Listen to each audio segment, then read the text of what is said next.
છોટાઉદેપુરમાં નસવાડીના રાજપુરા ગામે ભારે વરસાદથી અશ્વની નદી પરનો લો લેવલ કોઝવે ધોવાયો। આશરે 600 ગ્રામજનોને ભારે હાલાકી વેઠવી પડી રહી છે।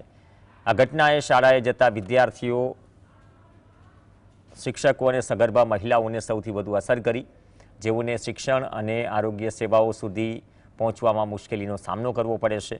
પંચાયત માર્ગ અને મકાન વિભાગ દ્વારા 4 વર્ષથી પુલ બનાવવાની દરખાસ્ત મંજૂર હોવાનું જણાવવામાં આવે છે, પરંતુ નક્કર પગલાં લેવાયા નથી, એટલે કે બન્યું નથી કામ શરૂ થયું નથી, જેના કારણે હાલાકી વેઠી રહ્યા છે અહીંના સ્થાનિકો। રાજપુરા જે ગામ છે એ નદીની પાર ઉપર પ્રાથમિક શાળા આવેલી છે અને અમારે બેન છે એ 2 દિવસથી છોકરાઓને ભણાવવા માટે બહુ કોશિશ કરે છે, પણ નદી પાર થતી નથી। दूध भरवावाळो तकलीफ पड़े छे। अमारे रातनो प्रेग्ने होय ते एनु डिलीवरी माटे लई जवो होय ते बहुत तकलीफ पड़े छे। एमां 108 आई नहीं सकती। एमां हूँ ये जाण करवी छे, अमारे कायम पुल मंजूर थाय ये अमारे नक्की करवुं छे।